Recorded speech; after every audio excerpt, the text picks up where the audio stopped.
Oh, there we go. I was muted for half of a second. Hey, how's it going, everybody? Oh, shoot, I just realized I did not turn my light on. Hold on. Let me do that.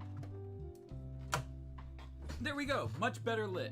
Much better lit. How are you all doing today? It is a Thursday, like every Thursday.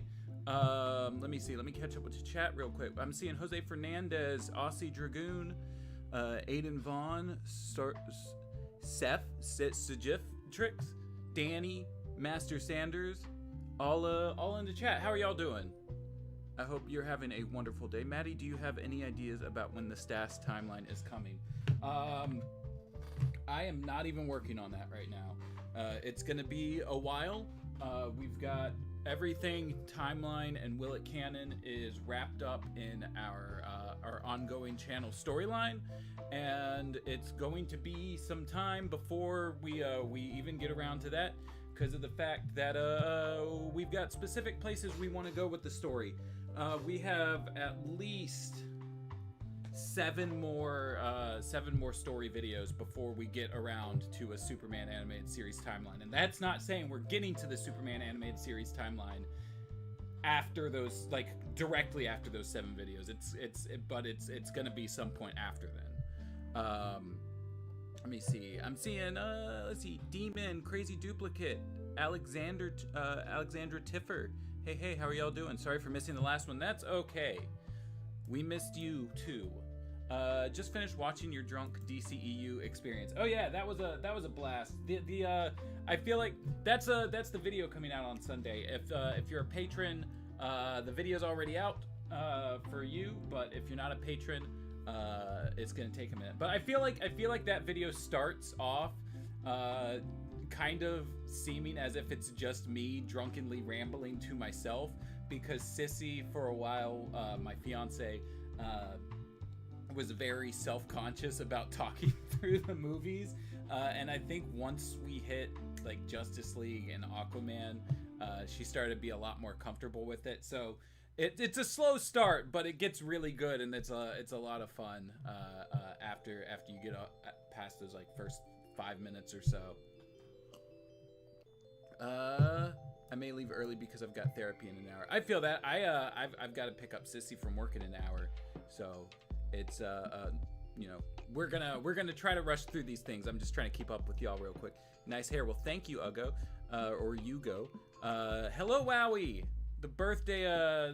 Everybody say happy birthday to Wowie. It is their birthday today. What's your opinion of the new DC animated movie universe? I haven't watched all of the movies yet. I just finally got around to Justice Society World War II, and that was a blast. I'm looking forward to sitting down and watching Long Halloween, but I've been trying to catch up on My Hero Academia the past couple days, so I haven't gotten it to it yet. I like how you got everything wrong in the Aquaman part. It do be that way.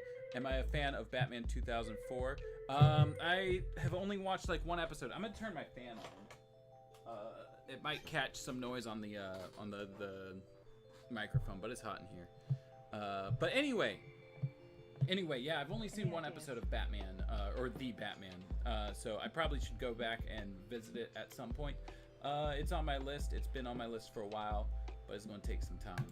But I'm hopping over to this because, like I said, I got to pick up Sissy from work in about an hour, so we got to get through these chapters. So I'm going to just start reading, and you all can feel free to follow along like we usually do. I'll be taking notes for canonicity, timeline breakdown, all that kind of fun stuff. So yeah, let's hop on in. Lex Luthor felt a certain rush of satisfaction as he watched his attractive, dark-haired underling. Oh, I guess I should probably catch you up for those who missed out last time. It's about a couple months after Secret Origins. The Injustice gang has already come together. Jean is feeling very, I guess, out of his depth. Doesn't feel like they belong on Earth. And Wonder Woman's like, hey, let's go to a play.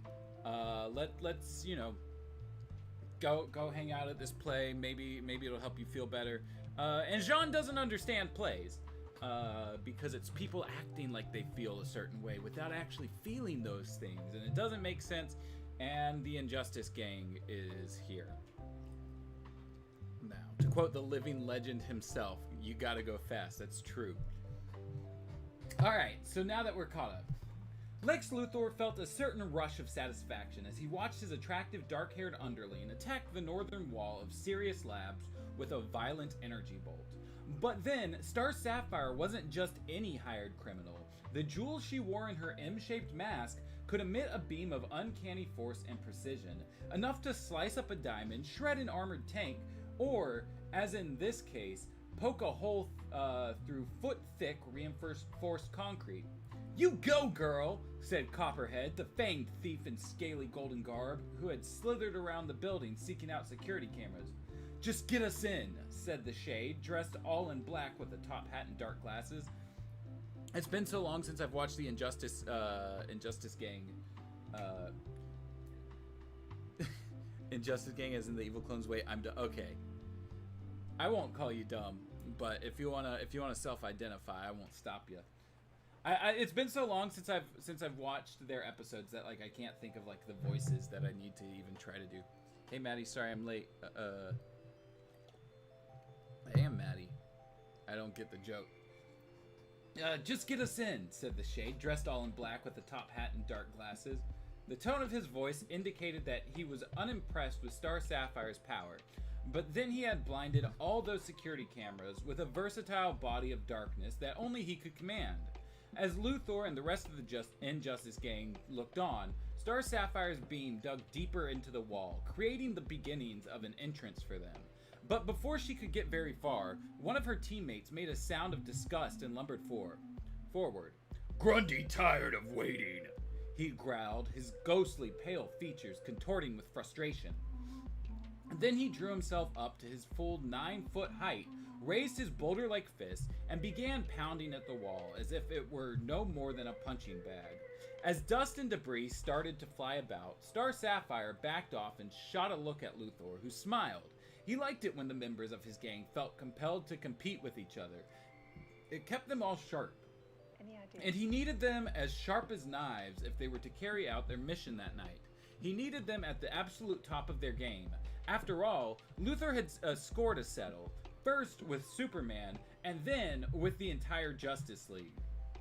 Once he had been the wealthiest, most powerful man in the magnificent city of Metropolis, but it wasn't just good business sense. No, there it goes. Wait. What? It went the wrong way. I hit the right button and it went left.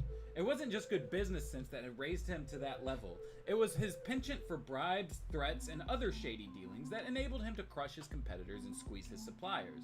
For a long time, the public had been blissfully unaware of Luthor's unsavory practices, and there was no reason the situation couldn't have gone on that way forever.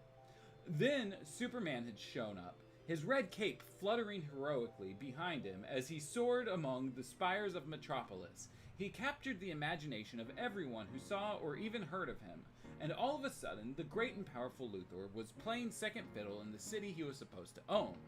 But that wasn't the worst part of having the big blue Boy Scout around, because Superman, with his X-ray vision and his ability to go where native Earthlings could not, began to discover the seamy underbelly of Luthor's financial empire.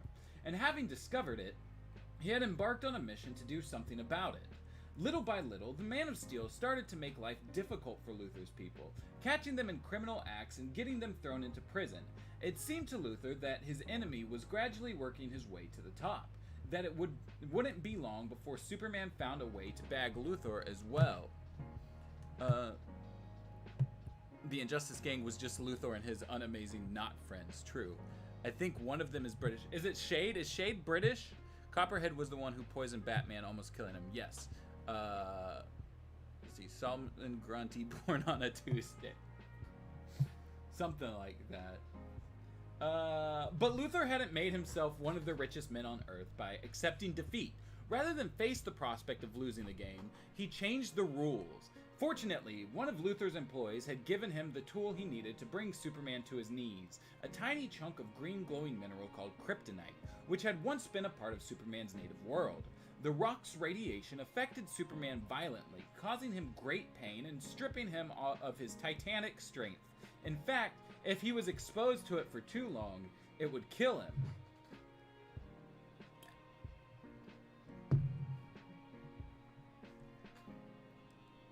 Shade is a Brit, which means he's the evilest one. It's true. Shade is British in the comics, not so much in the show. Okay, that's what I thought. Oh, hey, Miss Martian and Amy just showed up. Hey, how are y'all doing? You only missed a couple pages. It's all right. You haven't missed too much. Let's see. Titanic strength. And that's what Luthor meant to do. Kill him. But he didn't know when he would have the opportunity to spring his surprise on Superman, so he carried the chunk of kryptonite with him everywhere he went, waiting for just the right moment. And in time, it came. Oh, how it came.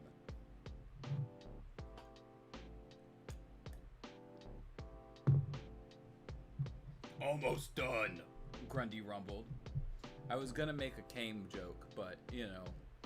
It's just it's sitting there. It's sitting there. It's the low-hanging fruit. When we could make a joke about Grundy rumbling instead.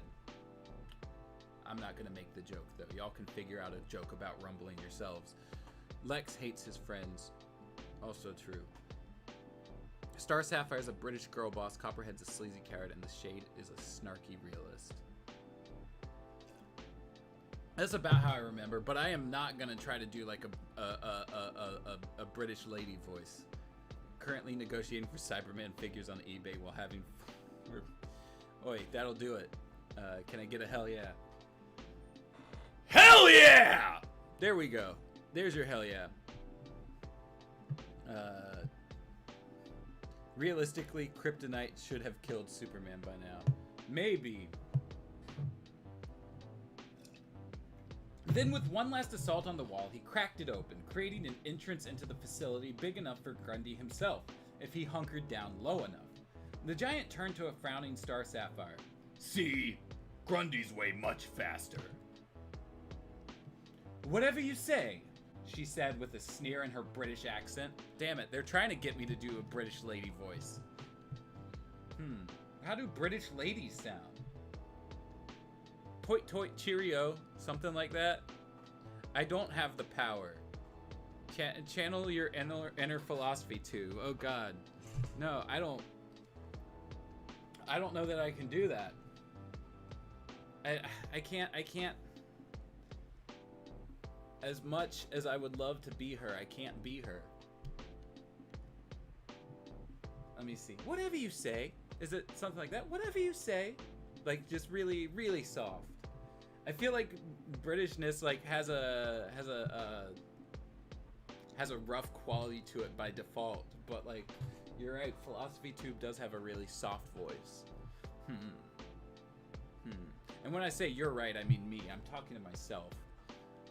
Pretend to be Missy in Doctor Who. It's been so long since I've watched any Doctor Who that I can't even remember who Missy is. We're already getting sidetracked, as I said that I have to blow through these chapters to pick Sissy up on time. But that's okay. Oh, this woman. I don't remember her too much. But I remember her existing. Oh, well now I know that she also died. So, there it goes. But Doctor Who, anyone can die and then come back, because it's all wibbly-wobbly, timey-wimey.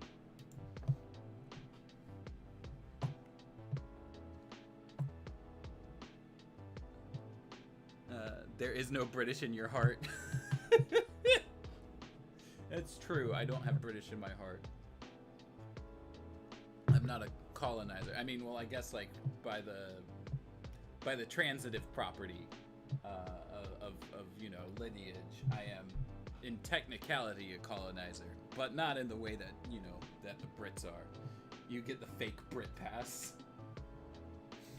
Let's see, where was I? For a long time, the public had been blissfully unaware of Luthor's unsavory practices, and there was no reason the situation couldn't have gone on that way forever. Then Superman had shown up, his red cape fluttering heroically behind him as he soared among the spires of Metropolis. He captured the imagination. Wait. Nope. I already read that entire page. Almost done, Grundy rumbled. The giant turned, okay, to a frown. Wait, how did I end up? Okay, I ended up accidentally taking the page back. Whatever you say, she said with a sneer in her British accent. Then she swooped through the opening he had made, the gem in her mask pulsing with an eerie violet light. Luther went in after her, with Grundy the Shade and Copperhead in his wake, but it wasn't long before the snake-like one had slithered past him. After all, no one was quicker than Copperhead. As Shade created clouds of shadow to mask their passage through the facility, Luther had activated the filament-thin headset he was wearing. As soon as Sapphire and Copperhead found the device they were after, he wanted to know about it, and they would find it. He had no doubt of that. Then, with the device firmly in hand, or as you SpongeBob fans might say, he firmly grasped it. Luther would have his revenge on the Justice League. He recalled the way they had deceived him as if it were yesterday. He remembered the anguish they had cost him, and the shame, most of all, the shame. Luther had lured Superman to his penthouse office high above Metropolis. Then he had produced the glowing green chunk of kryptonite and watched the mighty Man of Steel fold like a fragile house of cards. In his glee, he had boasted of bribes he had made and to whom he had offered to them. Why not? He hadn't thought Superman would last more than a few minutes longer. But Luther had been tricked. It wasn't Superman he had exposed to the alien mineral. It was the shape-changing Martian Manhunter, to whom kryptonite was just another rock. Excuse me. Then, Batman and the Green Lantern had shown up, looking rather pleased with themselves. They had the elusive Lex Luthor dead to rights, or so they thought. As always, Luthor had a trick up his sleeve. As the Justice Leaguers closed in on him, he pulled a remote control device from his pocket and scattered his enemies with gunfire from a flying attack vehicle. Then he boarded the vehicle and took off. Moments later, he blasted the real Superman with a couple of missiles. For a moment, it seemed that his escape was ensured. He would go free after all. Then he was racked by the worst pain he had ever felt in his life. Unable to pilot his vehicle, he was apprehended. But that wasn't the worst part of it, because that pain had turned out to be a symptom of kryptonite poisoning. The rest of his having carried out, the result of his having carried around the chunk of mineral for so long. To keep himself alive and able to function, he had to wear a high-tech metal vest. It was uncomfortable, but without it, the poisoning would eat away at him from within. Luther had been humbled and imprisoned. The Justice League probably thought they had heard the last of him. If so, they were wrong. Dead wrong. He had been planning his revenge on them for months now, filling his days and his nights with schemes after scheme. After all, he didn't want merely to defeat the heroes of the Justice League, or even to destroy them. He wanted to humble them, the way he had been humbled. But how could one go about humbling a Man of Steel, or an Amazon princess, or a man with a ring that could do anything he asked of it? These weren't normal people. They were powerful, each in a different way. It would be devilishly difficult to make any headway against them by attacking them individually, and when they stood as a group, it was virtually impossible. They were just too strong. But after a while, Luther had seen a way to bring down every last member of the League, because as impressive as their physical talents might be, there was one part of them that was oh so vulnerable: their minds. And if Luther obtained what he was after that night, the minds of the Justice League would be his to control. With that encouraging thought to comfort him, he followed the trail of security doors left ruined in Star Sapphire's wake, and imagined the taste of revenge. Alright, sweet. So that's chapter 3. There were so many spoilers for Misty there. It's okay. I have bad memory, so I will forget them by the time I go back around to Doctor Who. She was great in Sabrina as well. I'll take your word for it. I haven't watched Sabrina, but Sissy was watching it as it was coming out. Let's see. I'm not British and I give a pass. I'm not sure you could do that, but with his big meaty claws. True. The hospital scene where Luther has cancer, but instead he's paralyzed, and Solomon Grundy is trying to get him to firmly grasp kryptonite.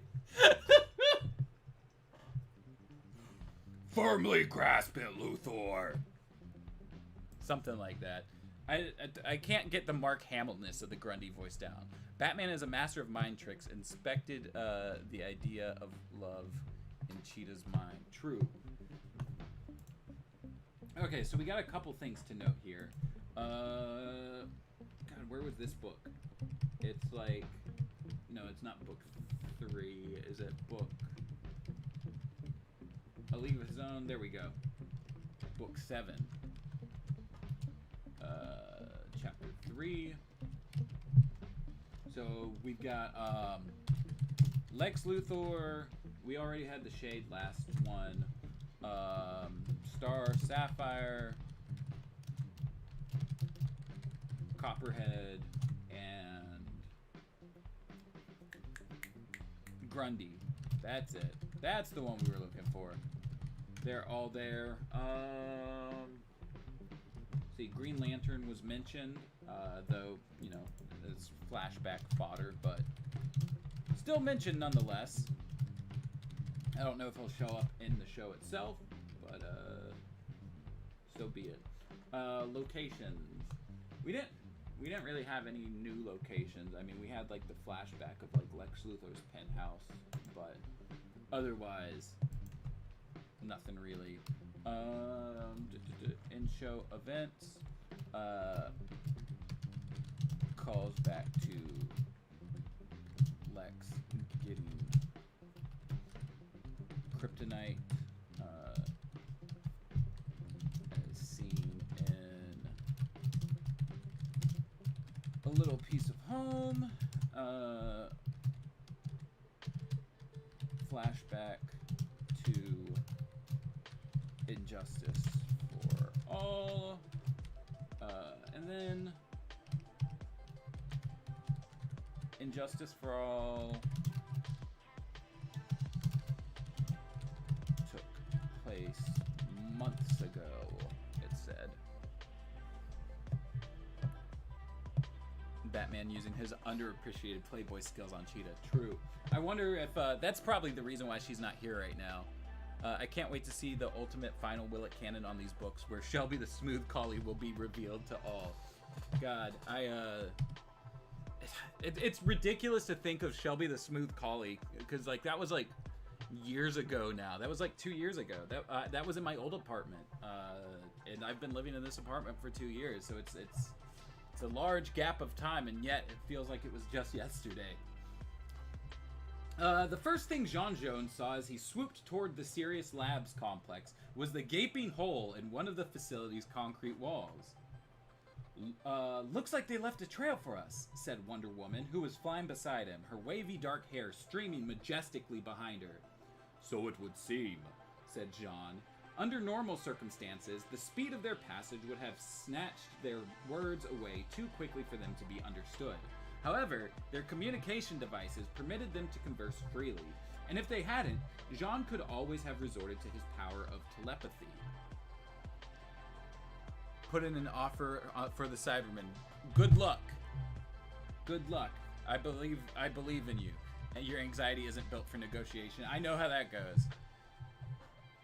But, you know, the worst they can say is no. Swooping through the unsightly opening, the Injustice Gang had made Jean leveled off and led the way through what appeared to be a series of laboratories. Each one was filled with an unruly array of dark shadows, and each one had its door conveniently blasted open. Both the blast patterns and the darkness looked familiar.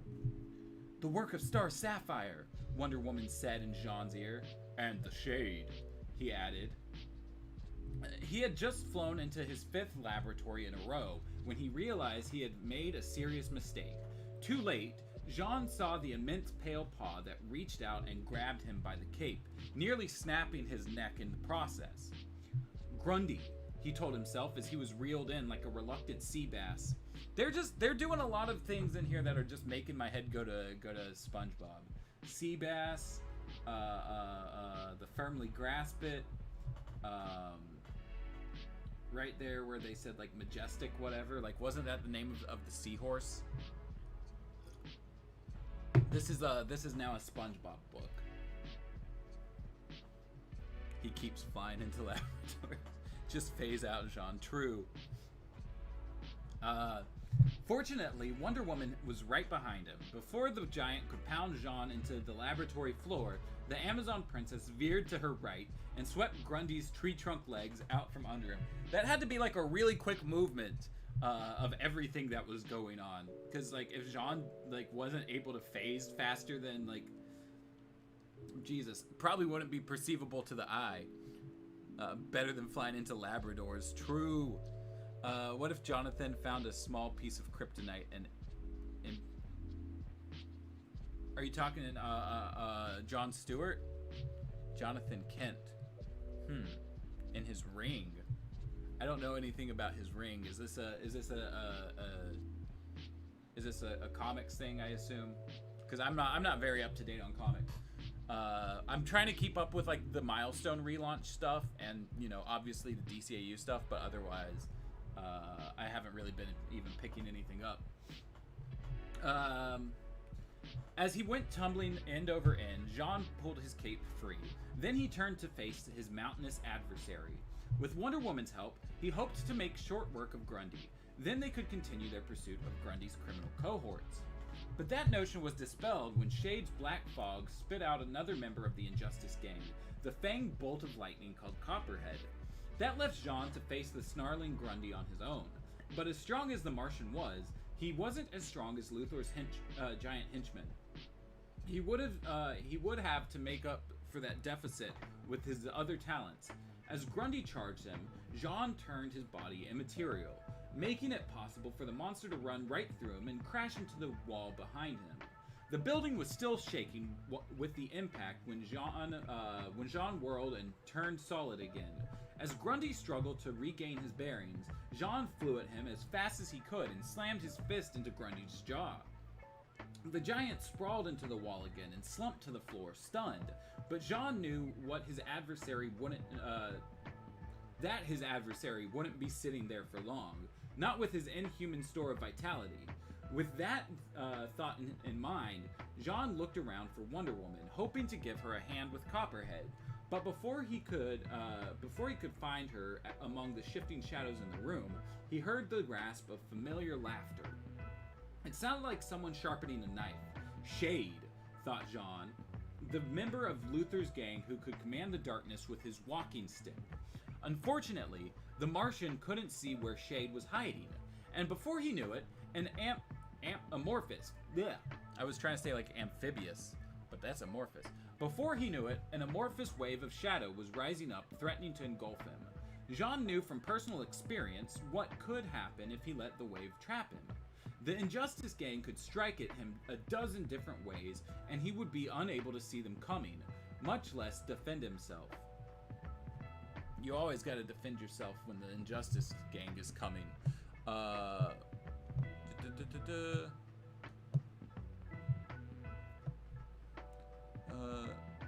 If Jean wasn't able to phase faster than Jesus, Lex Luthor's ultimate plan is to find the Flying Dutchman treasure. This book is based on a real treasure map. I could see it. Wedding ring. Oh, okay, gotcha. Yeah, I don't know that part of John Kent yet. Nobody can phase faster than Jesus, unless Super Jesus. What if Jonathan Kent accidentally murdered Superman? I feel like he'd have a lot of guilt about it.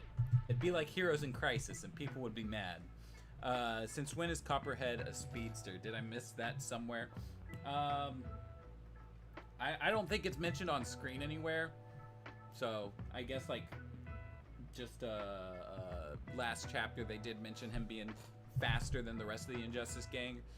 They said nobody was faster than him. I don't know if that includes Flash or not though. Simple. Wendy and John are holding the idiot ball. Gotta head out. Take it easy, Aussie Dragoon. We'll see you next time. Again, he heard Shade's mocking laughter, followed by his razor-edged voice. What's the matter? Didn't you have shadows back on Mars? Jean tried to escape the encroaching darkness, but it was expanding too fast, stretching from the floor to ceiling. There was only one way out, and he took it. Becoming immaterial again, he dropped through the floor into the room below.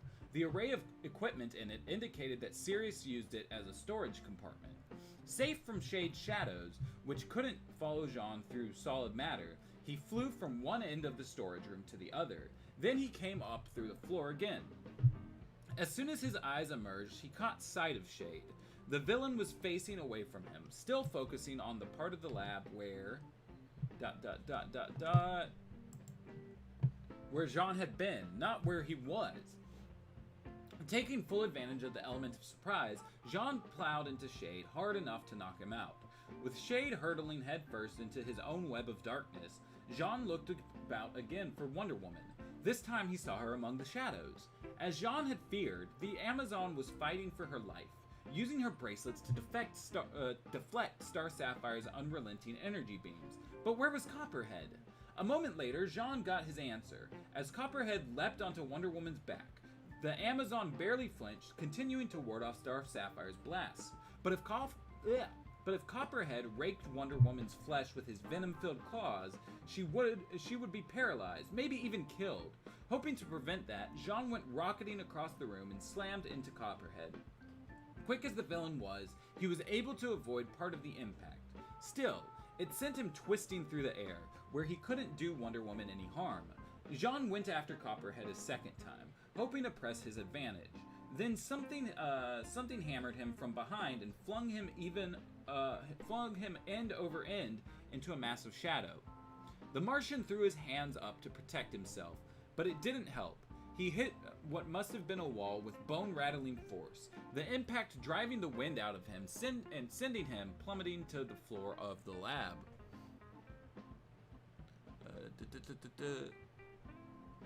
Damn, Shade throwing shade on Jean. True. Hello back to you, Mercy Guyan. Jean Jones, master of plowing. Also true. Do you want to know how I got this shadow? I was hoping Wendy would use Copperhead's body to shield her from Sapphire's blast. That could have been neat. Floor of the lab. Okay.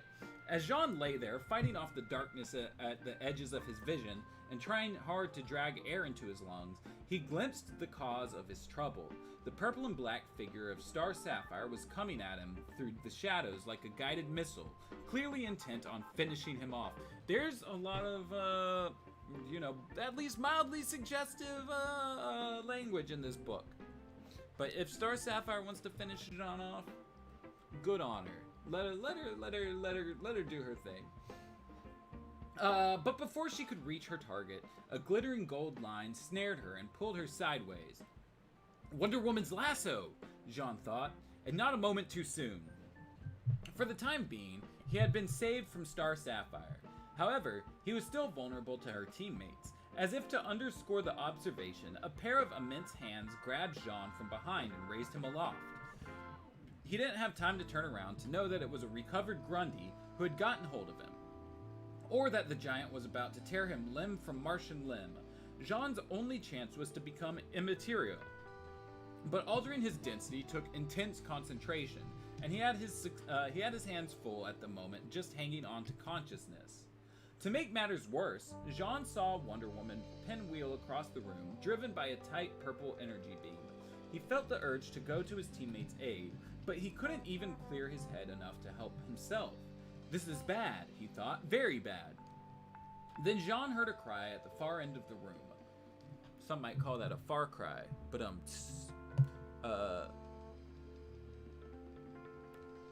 she's a girl boss for it, true.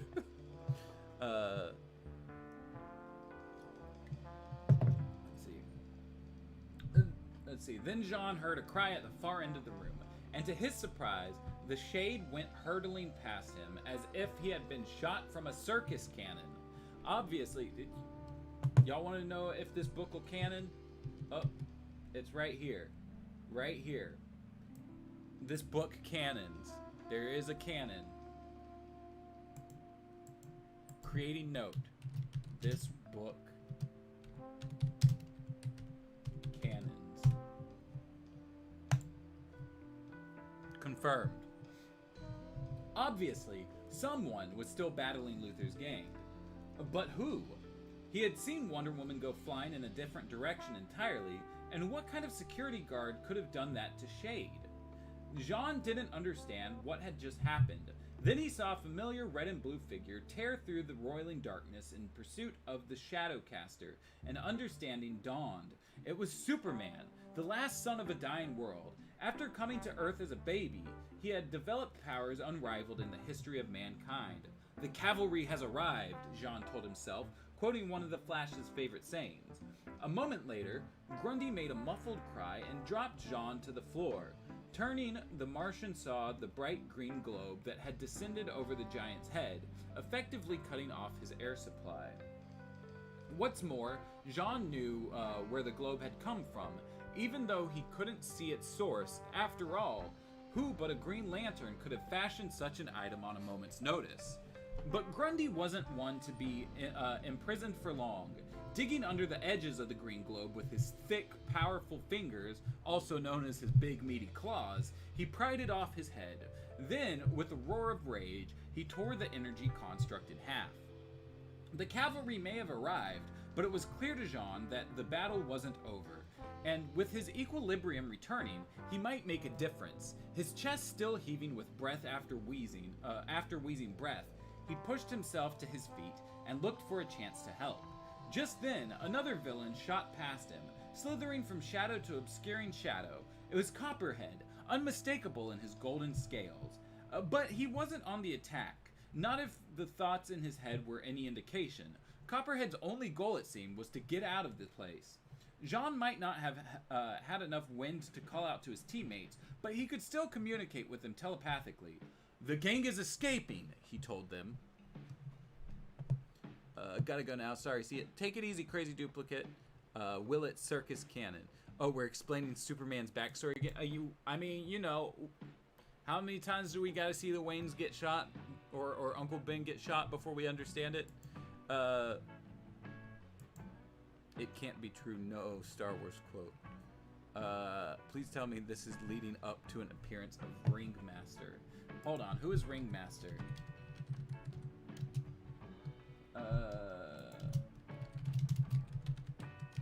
Oh, there's not supposed to be a V there.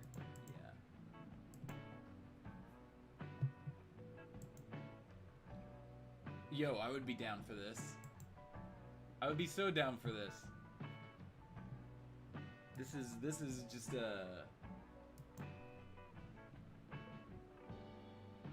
Oh, were they in... No, that was probably like the Ringmaster at Haley Circus. That's probably not like Ringmaster. Okay. I would be down for this to happen.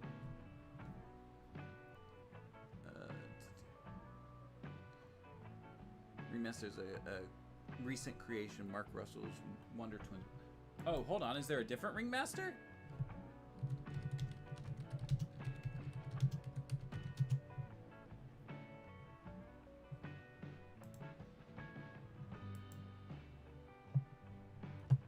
Ah, this version.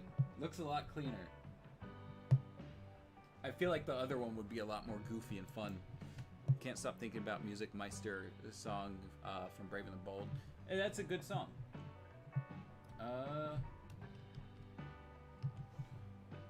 But before any of his colleagues could act on his warning, Shade's separate pools of darkness expanded and grew together. In a heartbeat, the room had been utterly blacked out.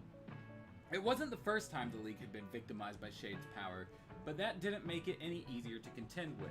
The gloom Jean found himself in was so thick, so impenetrable, that even Superman's powerful X-ray vision would be useless against it.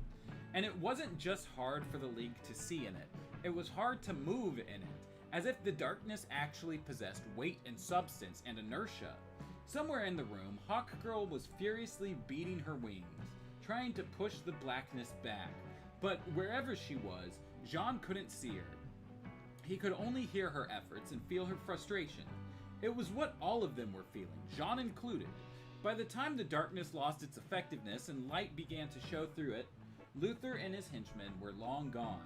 Suddenly, Jean felt a pair of hands on him, but they weren't nearly as big as Grundy's big meaty claws, and the mind directing them wasn't nearly as primitive. "You alright, bud?" asked the Flash, his voice coming from just behind John's shoulder. Jean nodded. I am fine, but I wish I had kept Luthor and his gang from getting away. It's all right, said Superman, emerging from a pocket of darkness. Your first priority was to stop them from stealing whatever it was they came for, and in that respect, you seem to have succeeded. To underline his point, he held out a cylindrical device about the size of a personal computer. It was made of what looked like black plastic, with twisted batches of red and blue cable running along its flanks. Looks mean, said the Flash. What is it? I don't know, said Superman. But Luthor did, said John Stewart, alighting in their midst. And I'll bet he had plans for it. Until we threw a monkey wrench in them, Flash noted. Well, said Wonder Woman as she and Hawkgirl came out of another receding patch of darkness, at least we can be thankful for that. Jean knew she was right. He should have been thankful, but he also knew that Luthor wasn't one to accept defeat gracefully. One way or another, he would come after his objective again, and when he did, the Justice League would be ready for him. Oh damn, we're already through chapter 4. Let's see. We got... I guess Superman was mentioned last chapter, so I should probably put him there. So we got Superman and Green Lantern was more than mentioned now, so I'm taking that off. Hawkgirl, Flash we had already seen before in chapter 1. So I guess really chapter 4 didn't have anything to note. It was more action than anything. We got mention of Earth and Mars again. I guess technically we got a mention of Krypton. I'll give it that much. Krypton mention. But then again, I feel like that came in from last chapter too. So I should probably put it up here with the talk of kryptonite and everything. So I guess that's it for the chapters. I'm gonna catch up with y'all on the chat real quick. Actually, what I'll do, I'm gonna run to the restroom real quick, and then I'll catch up with y'all on chat, and then I'll bounce out of here to get Sissy from work. But yeah, I'm just gonna give y'all a chance to, you know, get some things in the chat for me to respond to. So I will be right back.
Oh, there.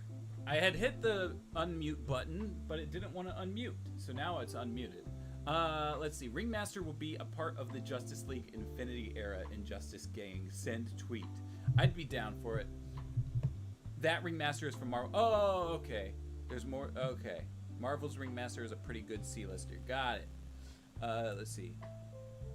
He and a supervisor from the LexCon prison and call center were sent by Lex Luthor to help cell phone Sylvia retrieve her Kryptonian cell phone from the Wonder Twins. I've been meaning to read that Wonder Twins run. It looked like it was going to be a lot of fun, and I was just reading so many comics at the time that like I could not keep up with everything, so I didn't even pick it up. John is feeling so weird. Stuff, man, has gone crazy, said Flash. John saying, well, go to the... Huh? Update. My friend is selling a car, and somebody on Facebook offered him $8,500 specifically in a brown paper bag. Hey, get that money. Oh, it's huh? Okay. Well, I believe I've caught up. I've caught up with everything. And now I guess I gotta go pick up Sissy from work. She's gonna be surprised that I'm there a little bit earlier than had already planned. Oh, I didn't realize Penny's here over my shoulder. Hello, baby girl. There you are. Hello. Get those nice little stretches in. Get them in. Get your stretches. Let them all see you stretch. No? You said no stretching today, just the scratches?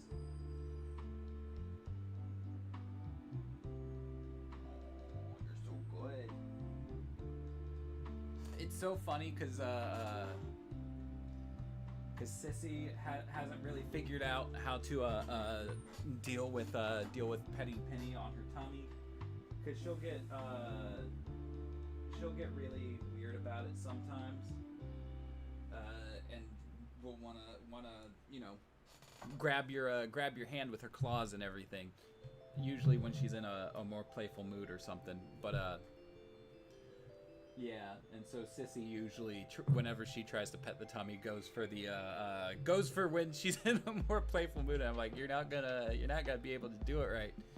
And Sissy doesn't like playing back when Penny's like that, because obviously the claws hurt,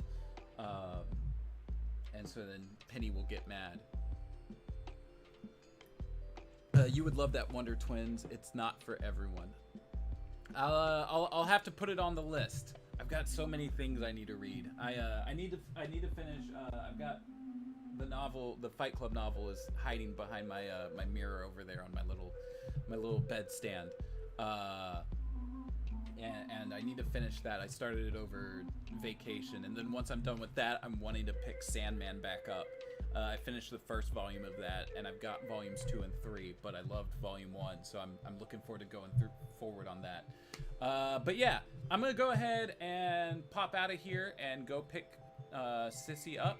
So y'all take care, have a wonderful rest of your day, and I will see you maybe on Saturday. It depends. I was wanting to start doing the Batman Beyond Timeline streams again last Saturday, but Sissy had to work, and so I had to